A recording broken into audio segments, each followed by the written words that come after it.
വളരെ ഇമ്പോർട്ടൻ്റ് ആയിട്ടുള്ളൊരു അപ്ഡേറ്റാണ് വന്നിരിക്കുന്നത്. നിങ്ങളുടെ കീമിൻ്റെ ഓപ്ഷൻ രജിസ്ട്രേഷൻ സ്റ്റാർട്ട് ചെയ്തിരിക്കുകയാണ്.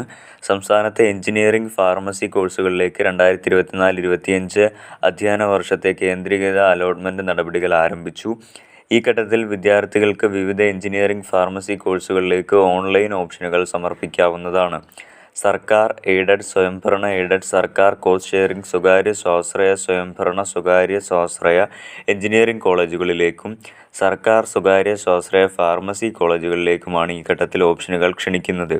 2024 എഞ്ചിനീയറിംഗ് ഫാർമസി കോഴ്സുകളിലേക്കുള്ള പ്രവേശനത്തിനായി യോഗ്യത നേടിയ വിദ്യാർത്ഥികൾക്ക് 5/8/2024 രാവിലെ 11 മണി വരെ www.ce.kerala.government.in എന്ന വെബ്സൈറ്റിലൂടെ ഓൺലൈനായി ഓപ്ഷനുകൾ രജിസ്റ്റർ ചെയ്യാവുന്നതാണ്.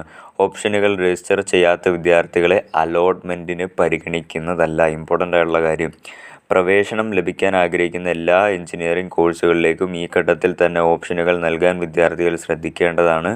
വിശദ വിവരങ്ങൾക്ക് പ്രവേശന പരീക്ഷ കമ്മീഷണറുടെ www.ce.kerala.gov.in എന്ന വെബ്സൈറ്റിൽ നൽകിയുള്ള വിജ്ഞാപനം കാണുക. അപ്പോൾ എല്ലാവരും ഓപ്ഷൻ രജിസ്ട്രേഷൻ കൃത്യമായിട്ട് മാത്രമേ ചെയ്യാൻ പാടുള്ളൂ. എന്തെങ്കിലും തെറ്റുപറ്റുകയാണെങ്കിൽ അത് നിങ്ങളുടെ ഫ്യൂച്ചറിനെ തന്നെ ബാധിക്കുന്ന കാര്യമാണ്. കമ്പ്യൂട്ടർ സയൻസിനും ട്രിപ്പിളിക്കും സിവിലിനും മെക്കിനും ഈസിക്കും ഒക്കെ എങ്ങനെ പ്യുവർ ഗവൺമെൻറ്റിൽ മാത്രം ഓപ്ഷനുകൾ കൊടുക്കുക എന്നുള്ള വീഡിയോ നമ്മൾ ചാനലിൽ അപ്ലോഡ് ആക്കിയിട്ടുണ്ട്. ഇനിയും പ്രൈവറ്റും IHRD ഒക്കെ ഇൻക്ലൂഡ് ചെയ്തിട്ടുള്ള വീഡിയോസ് ഉണ്ടാവും. അപ്പോൾ നിങ്ങൾ ഓപ്ഷനുകൾ ശ്രദ്ധിച്ച് മാത്രം കൊടുക്കാൻ വേണ്ടി ശ്രദ്ധിക്കുക. Thank you.